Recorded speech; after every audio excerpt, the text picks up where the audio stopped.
Welcome, everybody, to the Freedom Hub. It is a great day to be an American. I am Kyle, I am Ryan. and today we're going to talk about a couple different things. We're going to talk about the Taurus G3C. We're going to talk about Buffalo Trace Straight Kentucky Bourbon, and we're going to talk about lockdowns. It's going to be a fun show. That's right, something that all of us have been experiencing way too much of in 2020. So let's get right into it. Ryan, let's see the Taurus. Cool. So Okay. this is the Taurus G3C. It is the compact version of the 3 Series by Taurus. Nice. As you see here, empty mag. And completely empty, but I'll go ahead and lock it for you. Just, safety first, Kyle. Fair enough. There you are. Beautiful. Okay. So first thing I'm noticing is the light blue that is on there. Is that the right color? Light blue? No, these come in a Tanifer black. Okay. I definitely added that little selection in myself. Aha. A little bit of customization. I figured if I was going to carry a pistol every day, then I would want it to be an extension of myself. So I threw a little bit of color on there and called it me. Fair enough. Okay. Now, was this your first handgun? My first handgun, yes. Okay. Okay.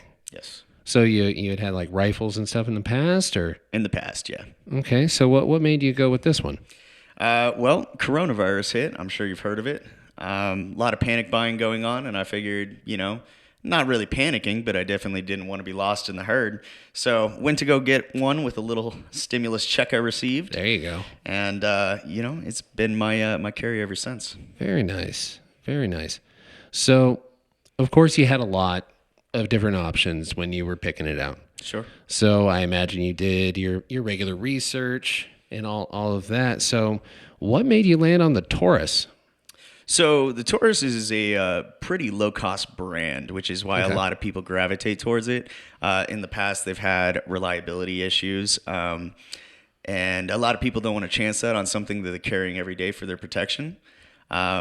I have had nothing but great results with this since I've had it, though. So Nice. as far as reliability problems that I've heard in the past, I just haven't experienced them myself. Okay. Do they come in different sizes, or the C in the name, the G3C? That's for compact, right? Yes, sir. So I went ahead and I did mention that, but yeah, this would be the compact version. Okay. They do have the full size as well, and then the precursor to this one was the 2 Series. Okay. So not much originality there. 1, 2, 3. It's all right. I think with everybody having to upgrade their cell phones every year, they kind of got used to planned obsolescence. So Sounds about right. Yeah. So, but this is the compact version. They do have a full size, which is a little bit bigger. It's full size, makes sense. I wanted mine to be smaller for my hand size as well as my wife's. That was okay. a big thing for us. And then the full size was just a little too hardy for my wife to handle. gotcha. Okay. Was this her first as well? Yes, this was her first. Gotcha. And how does she handle it? She handles it pretty well. I haven't taken her out of shooting as much as I'd hoped to, which is just my fault. That's all it is. But yeah, no. When she takes it out, her grouping is tight. She hasn't had that much practice. She did grow up with a father that took her to the shooting range Nice. quite often. So that may have had something to do with it. However, she has told me that this is the smallest gun that she's fired. She's actually used to like full-size 40s, and so it's a little more comfortable for her to shoot. Okay. Cool. So what all comes in the box? So in the box itself, it came with the handgun, and it came with 3 of the 12-round magazines. Oh, that's which is nice. Awesome. Take it to the range quite often, and it's nice having that extra magazine just to be able to keep a few other rounds in. Keeps me from reloading less. Excellent. This is a compact version, and I know for a lot of people with larger hands, it's really hard to fit your whole hand on the grip, especially on a compact. Subcompact, just forget about it, But one thing I really liked about these magazines right here is that it has this little tailpiece down here on the magazine itself, which actually provides a little extra room for another finger to slide on, which kind of gives you a better grip down on the actual handle itself, just allowing you a bit more of a controlled hold. I really like that about it. It's perfect for my hand size, and if I was going to try to conceal it, it is the right size for that as well. Perfect. Yeah. We'll go ahead and we can flash to a little bit of video of the breakdown on it. It is pretty standard. Okay. Breaks down just like a Glock, that typical striker-fired breakdown. As you see in the video that's showing right now, it is pretty simple. It's basically just your barrel and your recoil spring that will be removed from the slide itself. You clean it up, you break it down just like that. You'll be able to piece it back together, as you can see here, and just like that, it's right back together. Perfect. And it's mainly a polymer gun, correct? Yes, it is. It keeps it nice and lightweight. Yeah, absolutely. Have you had to adjust any of the ways that you said you shot handguns before? Sure. But never owned one before. Right. So you probably shot this more than previous handguns that you shot. Oh, absolutely. Have you had to change anything up as far as like how you aim, trying to be more on target? Is this the smallest one you've had as well? Yes. Oh, yeah. It's definitely the smallest I've ever had. One thing I noticed about it, okay, well, my accuracy wasn't quite there. Wasn't quite there when I was first shooting it, and I was trying to figure out what the issue was, why it was so inaccurate with such a smaller gun. And it really wasn't that bad. I'm talking like groupings of maybe 8-10 inches or so. Gives you a little bit of leeway. That's not exactly where you want to be. You want to kind of keep it much, much tighter and more accurate. But of course, with having less distance between your front and back sights, it allows for a lot of play. When something is that close together, just the smallest adjustment is going to be several degrees of angle off of your original intended target. So that becomes exasperated with this. Now, another thing I noticed too, something I struggle with is I'm cross-eye dependent, which basically just means if I'm going to maintain my situational awareness by keeping both of my eyes open while I aim, my eyes do not line up looking down those sights. So what I end up getting is two blurry pictures side by side that are hard for me to line up. And if you're aiming accurately, that's not something you want. So did a little research, kind of helped myself overcome this. But my fix for it is I turn my head slightly to the right so that I'm almost looking about 15 degrees off of center. And I look through my left eye predominantly, and that straightens it all up. So what I'm taking is the image from my left eye, which sees straight down it, gives me a clear sight picture. And then I'm kind of just keeping my right eye focused off to the right for situational awareness, what's going on around me. Wow. Which definitely makes it a little bit of help. So if you guys struggle with cross-eye dependency, try that next time you're on the range. Just cock your head a little bit to one side or the other, whichever you feel is your most predominant eye, and watch that accuracy really, really improve. Because just doing that one thing, I reduced from like an 9-inch spread down to about 2 or 3. Nice. Yeah. And that's not even like, a competition ready, 22 or anything like that. Oh, no. That's a full real 9mm. Yes, sir. So what's the future of this gun for you?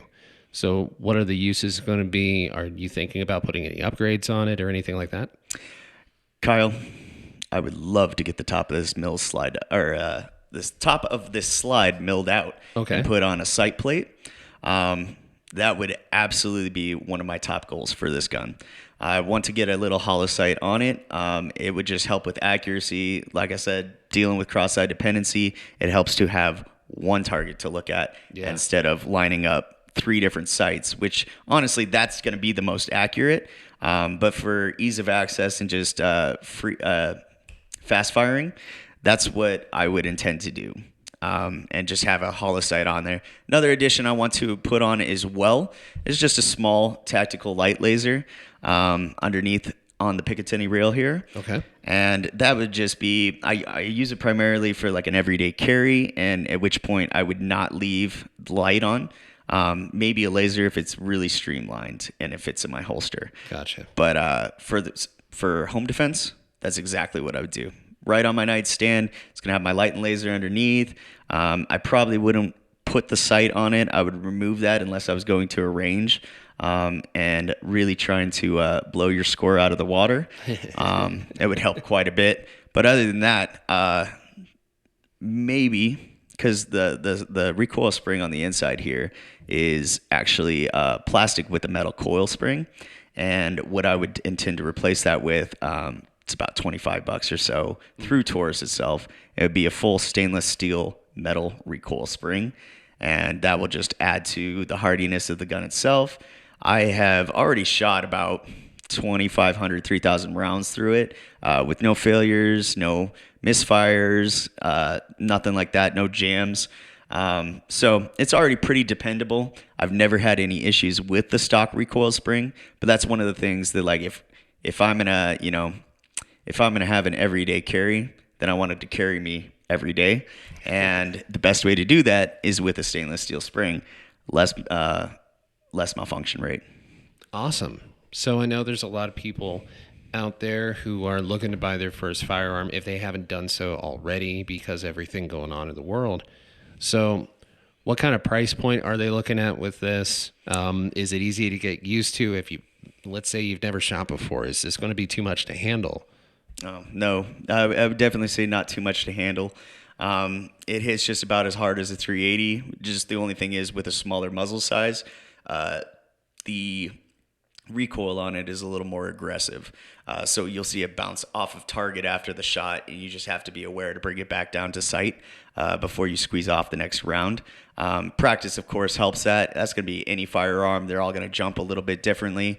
So just practicing with your firearm is going to dictate what you do in that situation if you ever come to it, and to be able to be ready to know how your specific gun handles in that situation, how much it's going to jump, so that every round counts. That's really what you want to do. And of course, we want to recommend that, if you can, get together with a firearms instructor. If you're completely new to firearms, they're going to show you the ins and the outs. They're going to show you how to use it. But at the end of the day, it's how much time you spend with that downrange. Yeah, absolutely. I agree. And is it going to break the bank? No. So for price point, that's a great point, Kyle. So for this one, it sits right around 300, 320. It's extremely affordable. I've seen these actually brand new as well, all the way down to about 270, 280. You'll see some even lower. It will be the precursor series, so the G2 series. You'll see all the way 240, 250. Wow. And definitely recommend the 3 over the 2. They added quite a bit of stuff in between the 2 series. Made the trigger wider, gives it a more consistent, even pull backwards, so that you're not yanking left or right or up as you're drawing your trigger, which is really great. And the grip is a lot more textured over the 2 series. It's definitely less abrasive. The G2 is a bit more of a gritty sandpaper feel, whereas this is just a comfortable, textured, non-slip kind of coating. Okay. So the 2 might be a little bit too much, especially if it's your first time. Yeah, I would say if you're starting off with a handgun, my recommendation would be to start with the 3 series. The 2 is a very, very great gun. It's going to provide you with more hijinks just off of the rip. And they are not proven to be as reliable as the 3 series. Gotcha. Okay, well, you guys heard it here first. The Taurus G3C. By Taurus. Mm-hmm. We're going to go ahead and lock this one up, and we'll be right back with a whiskey review.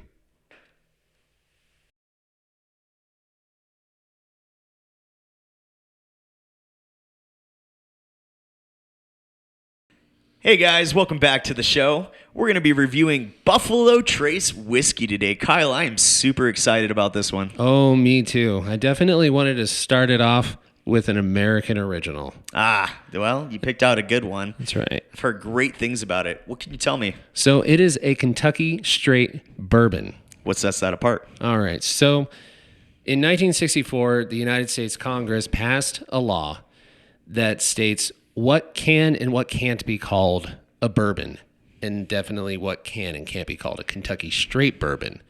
So there was a lot of people just throwing out the name because the name was synonymous with quality. Sure. So people would make it in their bathtub or whatever in Georgia and just put it out saying, "Oh, this is Kentucky bourbon." And people would just buy it up because I heard about that. That's good. Wow. So, first of all, bourbon Sure. has to be made of at least 51% corn. Wow. So the majority has to be corn. Okay. Typically, this is what gives it its nice sweet flavor. Okay. Aside from that, it has to be aged in new oak barrels. Oh, wow. New. They have to be brand new. Is it something about the oak? Something about it, it really gives its natural taste, flavor, color, everything Sure. right there in the barrel. So a lot of the bourbon distilleries that you'll find in the Bourbon Belt have their own coopers in-house. Oh, wow. So they make the barrels right there, and then it's straight over to the distillery. So do they just keep reusing the barrels? Nope, you cannot. Oh, wow. Cannot, because bourbon has to be aged in new white oak barrels. Ooh, ritzy. What'd you get us here, buddy? That's right. So, Buffalo Trace Kentucky straight bourbon. Is there a difference between Kentucky straight and just regular straight? Well, it's made in Kentucky. That's about it. That's about as clear as it gets, Kyle. I should know better than to ask stupid questions that get stupid answers. It's all good. It's all good. So this also comes from the same distillery that puts out such names as Eagle Rare, Stag, Sazerac, Blanton's, and Pappy Van Winkle as well. This is kind of their entry level. Okay. So a lot of those names are associated with like higher end bourbons, Sure. but this is definitely going to be a step up from your regular Jim or Jack. I'm a huge Jack fan. Yeah? You're saying this is better? I would definitely say so. Oh, Kyle, I'm very excited. But hey, I got nothing against Jack. I mean, that's, they got the whole charcoal process going on. That's true. It is a Tennessee whiskey. Sure. Of course, they can't call it a bourbon, though. No, but I have had my taste called basic before, so. Hey, you got to start somewhere, and Jack is a good place to start, definitely. So, talking about criteria, is there anything about like content or anything that sets it apart that makes it it's Kentucky straight? The Kentucky straight, not so much. It just really has to be made in Kentucky. Okay. That is the biggest thing. Okay. And so, like, what would like the proof be on this? So the proof on this is going to be a little bit stronger than your average whiskey out there. This is going to be 90 proof. Oh my goodness. That's right. So it's definitely got a bite on it. That'll put some hair on your chest. It will. But if memory serves me right, it's gonna hit you hard first, Okay. and then it's gonna mellow off nice. Okay. All right. So let's pour a little bit. Take a look at her. So the first thing I'm noticing is it is a good amount darker than like your typical Jim Beam and Jack Daniels. Sure. It's got a very rich caramel color. It's almost red. Yeah, I guess that would be the word. More like an amber, like a deep amber, Exactly. like the thing they found those mosquitoes in Jurassic Park. Yeah, but you know what? If there was a mosquito in this, it'd be one happy mosquito. It really would be. So, Kyle, can you give me any pointers on how to taste my whiskey? So one of the first things that you want to do is when you breathe it in, instead of just like burying your nose in the glass, because all you're going to get hit with is those alcohol vapors. Yeah, I just did. So you're going to get burned out, and then you won't be able to smell or taste a whole lot. You'll just be like, oh, yeah, this is totally great. I'm on fire. Yep, there right now. So what you want to do, you don't want to bury your nose in the glass. You want to put it just outside it, just probably about an inch or so from the rim. Okay. Have the glass at an angle so that you're creating the whiskey having a nice little deep moment. And then when you breathe in, you want to breathe in through your mouth and your nose at the same time. Oh, okay. That's going to help you pick up so many more notes, so many different more flavors instead of just that alcohol burn. It's just like a more even scent pull. Right. Oh, okay. Let's see. So let's go ahead. Oh, wow. Already a noticeable difference there. I'm getting a lot of vanilla. Yeah. Definitely has that fermented quality about it. A little bit of cherry.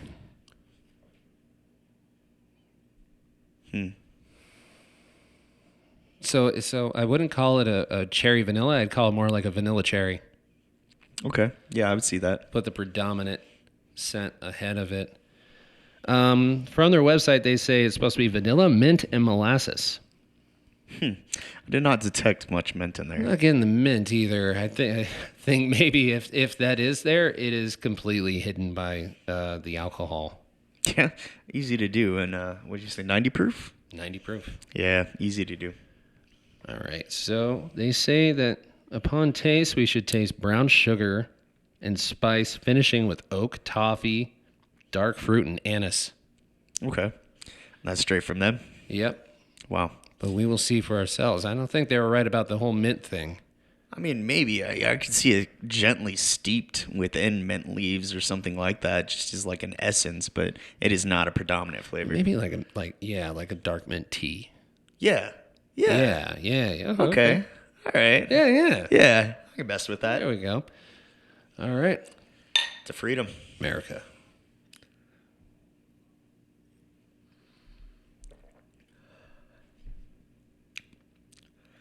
Let that burn go away real quick.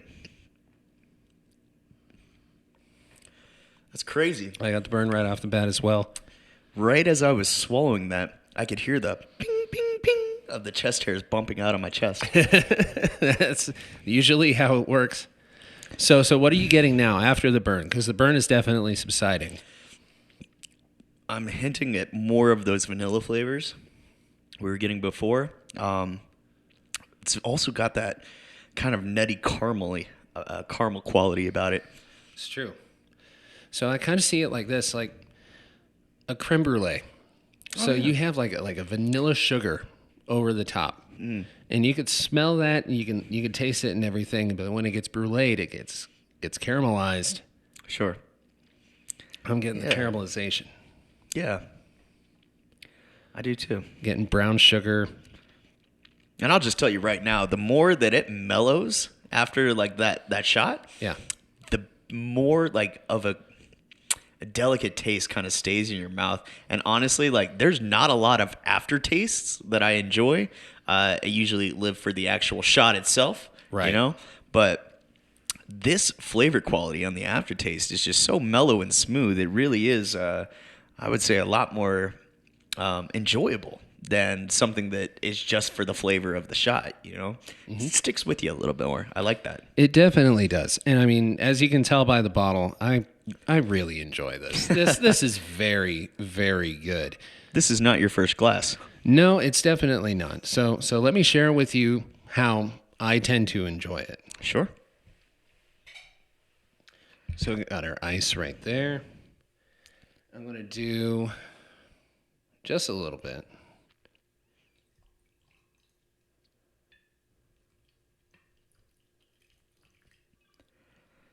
Man, I got really thirsty watching you pour that.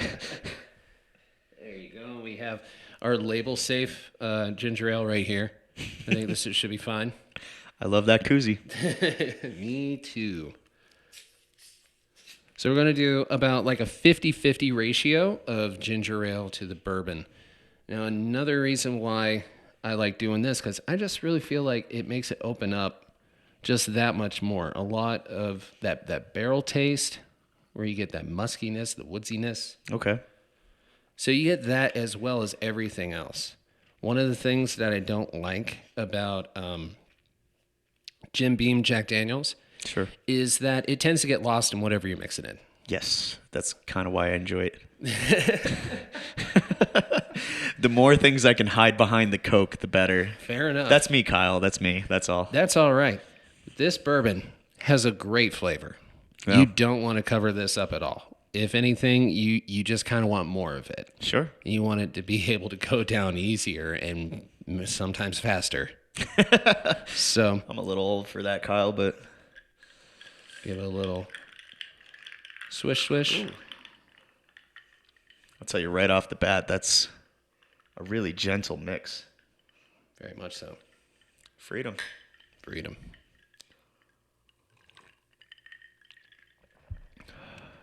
Oh, yeah. That's my drink for the rest of the show. Wow.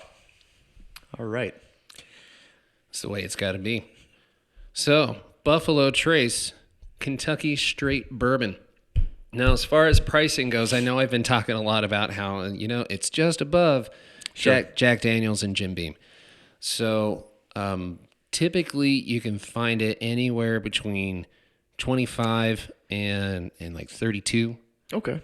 So it's really not that bad. And if you're thinking about taking the leap, thinking about, you know what, I like this, thinking about maybe becoming a connoisseur, I kind of want to impress the guys when they come over to the house.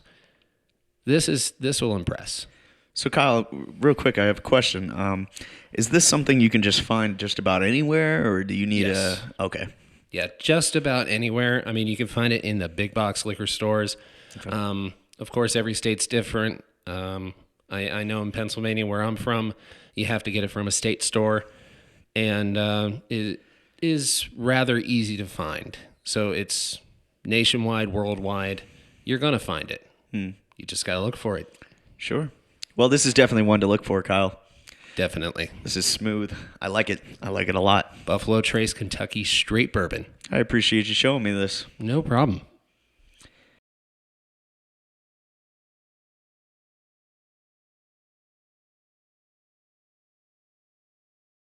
Today we're going to talk about what has been plaguing our country the entire 2020 year, and that is lockdowns. That's right. I'm not talking about the coronavirus, COVID-19, Chinese virus. I'm not talking about that. I'm talking about the lockdowns. Because where there has been a vaccine for COVID, I haven't seen a vaccine for lockdowns yet. No. And I think this is something we're all affected by for the most part. Exactly, in one way or another. So I know a lot of people have, wanted to go out to a restaurant that they used to go to, and it's just not there. No. Or it's just not open. There's been a lot of restrictions placed upon businesses. A whole bunch. Locally, nationally. It really does spread nationwide. Right. And every state is different. Every single state is different. And so I'm not going to get into, the specifics because it could be different for you at home. It really could. But as for ours, our supreme leader was on there today warning us about New Year's gatherings. And we just can't do it because that's what we did for Thanksgiving, and it just kept going up. It's kind of ridiculous, Kyle. I mean, life must go on at some point, and it's just the more and more we go on, the more and more restrictions are placed upon us individually as well as a group. That's really true. Families with more than 6-7 people in their family, by law, the whole family cannot be in one place together, and I think that's ridiculous. That's right. I mean, we actually experienced it not too long ago. No. I'll tell you guys at home. We went out to a restaurant. We had a nice lunch. And it was me, my wife, and it was him and his wife and his little 10-month-old baby. My little baby girl. That's right. Yeah. So the state that we live in, Nevada, has a restriction on how many people can be at a table at a time. And the restriction is 4. 4. So once again, me, my wife, him, his wife, and a high chair. And a high chair. We were not able to sit at the same table. No. We sat 8 feet apart, and we were passing appetizers across and everything. So I really don't understand that at all. No, it really does not make much sense. And there was no one telling us that we couldn't pass our plates back and forth, Exactly. So, I mean, if we're going to share germs like that anyway, we might as well just sit and be able to enjoy each other's company. Right. We ended up sitting, 10 feet away from each other, yelling across the expanse and, get up from our table, walk a plate over there. Here you go, buddy. We're within 2 feet now, but I just wanted to hand this to you so you can eat off the same plates that I picked up with my fingers. Right. At least when I'm sitting here, for most of the time, we're going to be further apart. Well, you know why though, Kyle, right? Why is that? You had a water. That magic water. The magic water that made me able to take my mask off. Completely prevents coronavirus. Amazing. I mean, I'm so glad that medical science has come so far. When you have a water, you just can't get sick. Well, I've always thought for years that they put something in the water. Apparently, it's the coronavirus vaccine. More than likely. Probably. Sounds about right. So, I mean, that's kind of what it's like, living in a COVID world where you just feel like everything's infected and you might be infected and you don't want to get anybody sick. And, I get it to a point, but locking down businesses and telling people that they don't have a right to make a living, that's a problem. Well, actually, you were telling me something similar about this here recently. There was a business owner.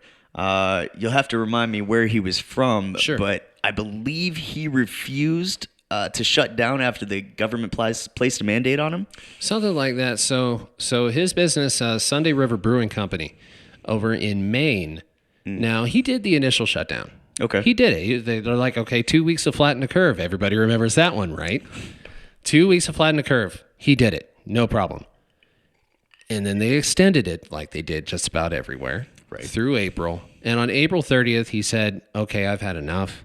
My business can't afford to be closed this long, and my employees can't afford to be going this long without a paycheck. I'm going to reopen. And then on May 30th, he opened back up. Under any special jurisdiction or just in spite?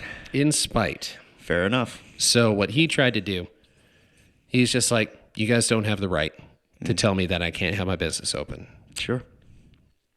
The only real power that they have is to revoke your business license. Right. Because every business, whether they're a big box store or a small privately owned business, has to get a business license in the state that they're operating in. They have to. It's usually posted by the front door. Next time you walk into Walmart, you can check and see it on your left right there.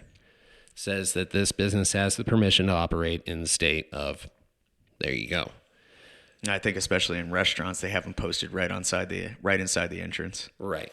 And so what they started to do with him is they started to get the health department after him, saying it was a health risk. Oh, okay. It was just like, okay.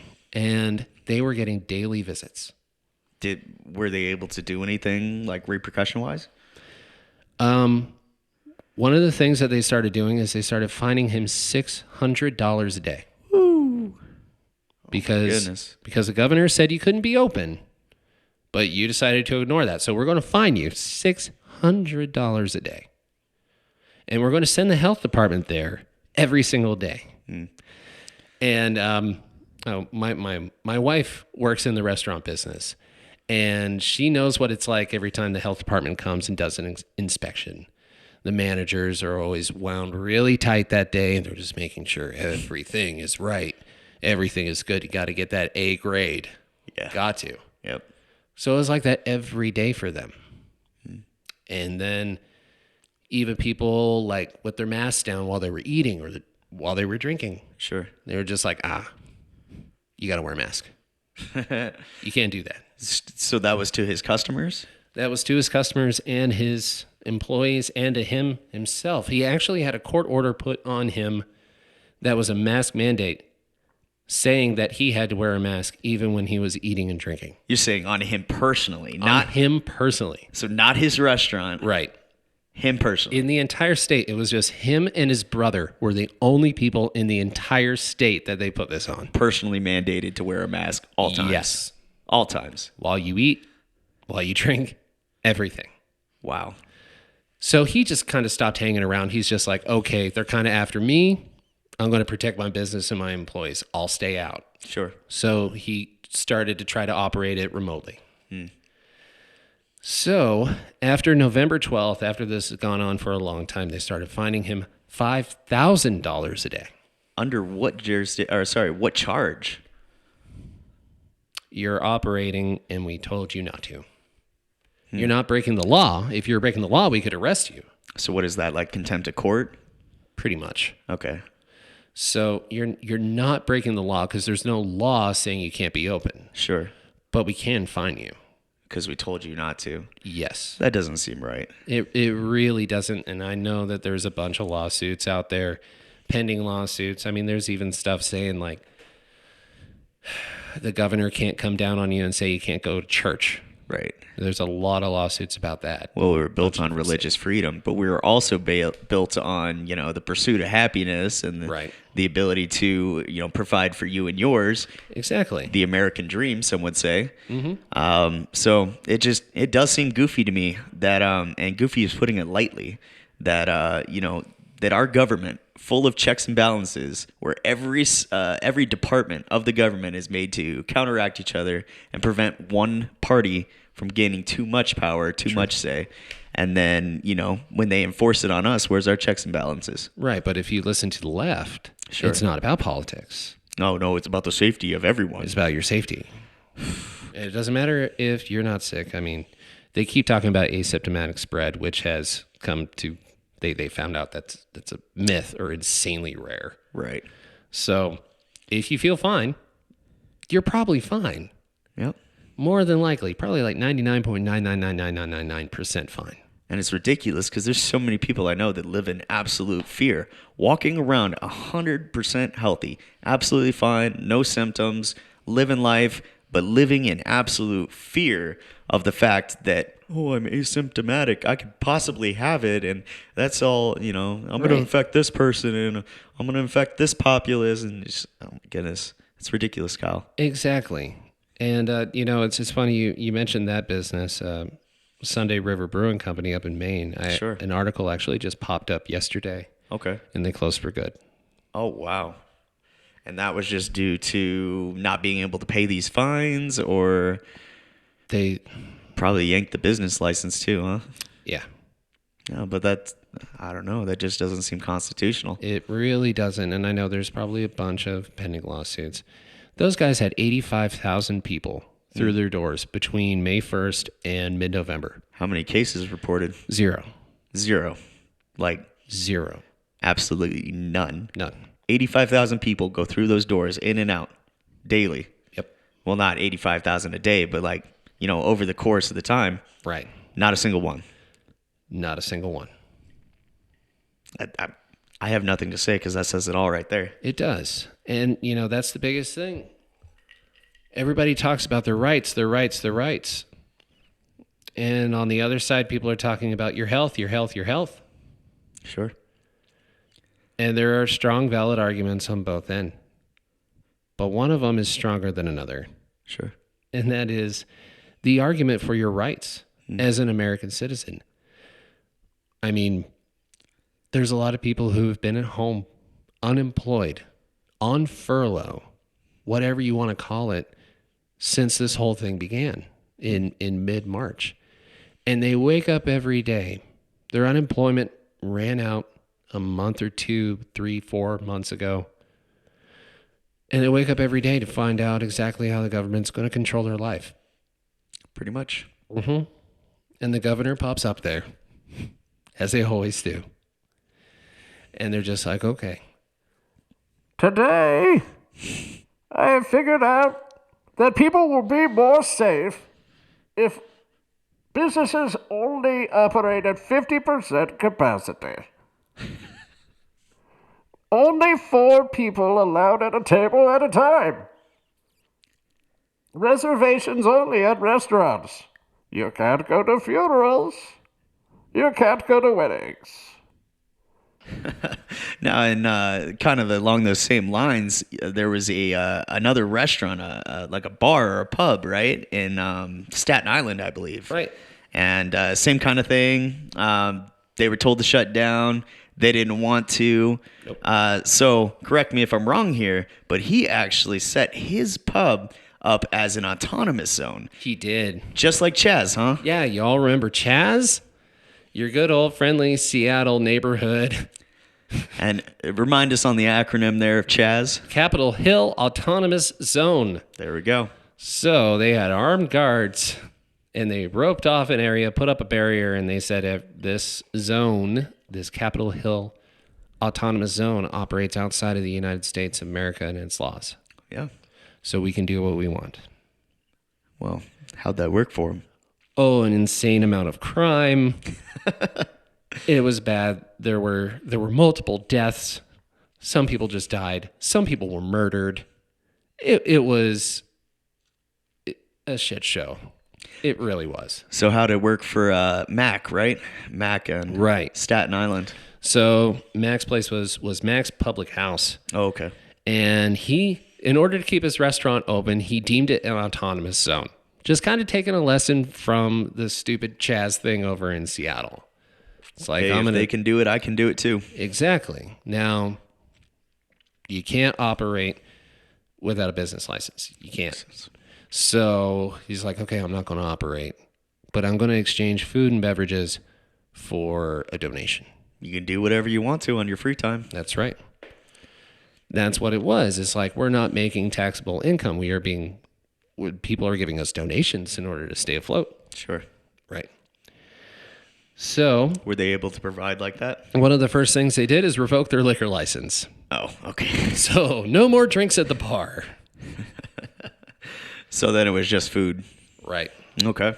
And they did that for a while, and the state of New York and New York City brought lawsuits against them, and it was pretty bad. Just saw an article today, though, and where our buddy Rick Savage in Maine ended up losing his business. Mac's Public House had a huge victory today. Oh, yeah? And all the lawsuits brought from the state and the city were dropped. Wow. They won. That's awesome. I don't know what that's going to mean as far as the future.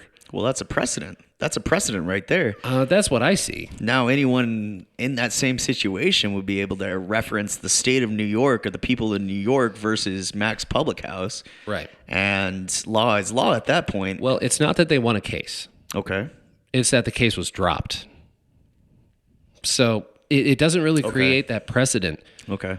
But it is one of those things where you could say, hey, it's the same kind of thing as Mac's Public House. I mean, how is this any different? You're going to have to drop this because you know it's unconstitutional. Yeah, either that or they'll do it to spite you and raise more charges on you and then bring up charges on Max as well. Mm-hmm. Oh, well, you want to cite that? Let's make that a non-issue. Exactly. And there has been huge protests outside his place. It's gaining national and international attention. And I really do wish him the best of luck. I don't know what this means for the future for Mac's Public House, but man, I hope they're open, operating, and firing on all cylinders with the new year. Yeah, for all you at Mac's Public House, we definitely support what you guys are doing. We 100% believe in what you are establishing as a new way moving forward. Keep on fighting for your right to make a living as an American. We all should. Exactly. Now, this goes back, this sentiment of being able to have the right to pull yourself up by your bootstraps Sure. and make a living in this country. That right goes back long, long ago. And we went to war, and some very, very important wars over less. We did. Yeah. I mean, hearkening back to the American Revolution, taxation without representation. Sure. I remember that one. Yeah, I might have read something about it. Actually, they had a party about it, didn't they? They did. And it was about taxing on tea. Right. I remember that one. Right. So they said, screw your tea, I don't need it. And they threw it in the harbor. It was pretty great. This is your right to make a living as an American citizen. It's not about taxes from you making a living. It's you making a living. It is you doing what you do, what you contribute to society. Now, that could be everybody from, let's see, it could be everything from the head chef Sure. at a 5-star restaurant on the Las Vegas Strip. It could be everything from that to the mom and pop store that sells cuckoo clocks And that's what they do, and they've had their business for over 100 years. Sure. You have just as much of a right as the next person to make a living as an American. Right. Now, would I rather be locked down and safe? Safe? Or would I rather have my freedom and come what may? Well, I think we actually have a quote from someone who said it best. I really do. So, as far as that goes, Miss Perkins, if you're watching, my 5th grade teacher, you read this one to me first, and it's really stuck with me all these years, but definitely it is applicable. so Mr. Patrick Henry, during the time of the Revolution, he gave a speech. And he talked about a lot of things. And I was reading through the speech, and I saw a lot of parallels as to kind of what we're going on right now. And of course, it was very similar with an oppressive government. Theirs was kind of an oppressive, technically foreign Right. government that was trying to control them and tax them and all of that. For us, these are the people that we elected. Now, you might sit back and be like, well, I didn't vote for him. Well, yeah, The populace did. the populace did. Whether you were in the majority or not, like, we still voted. That's true. And all of our elections are super accurate. There is no discrepancies in them whatsoever. That's right. Now, Patrick Henry broke it down to a very black and white kind of thing, where it's just like, all right, says nothing less than a question of freedom or slavery. That's kind of really what it's come down to is, between freedom and slavery, right? It really is. So, like, our constitutional rights and everything we've gone to pursue as Americans has been towards freedom, owning our own businesses, pursuing our own income, whatever the heck may be.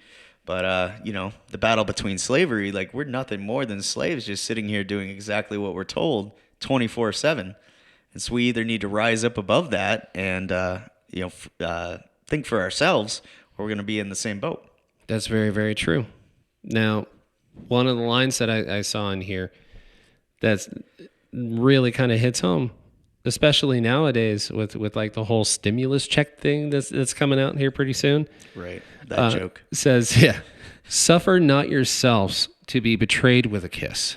And he's talking about, whenever Great Britain would lean a little bit and help them out a little bit more. Right. He's saying, dude, don't be fooled by that. They'll give you a little bit, but they'll take so much more. Mm-hmm. And that's the thing, too. It's like, they'll give you $600. But I'd rather have my job that makes thousands and thousands, throughout the year. I'd much rather have that. There's been people struggling for 9-10 months, Kyle, and to be told that struggle is worth $600 stings a little bit. Exactly. So we'll go ahead and end this one with the words of Patrick Henry. And you think about this whenever they put more restrictions on business, whenever they lock you down, whenever they tell you you can't do anything that is your right as an American to do. Give me liberty or give me death. Thank you for watching. We, of course, always thank our first responders, active and past military members. Thank you guys so much for viewing. We do have a like and subscribe button down below. Make sure you hit that so you can catch all our future episodes. You can also visit us at thefreedomhub.net. Check us there for new episodes. We'll have a members-only page up and running here shortly. If you want to see all that exclusive content that we don't get to show here on the episodes, make sure you sign up for that. Just let you into our world a little bit here. Exactly. And if you're watching on YouTube, make sure to hit that notification bell and let freedom ring.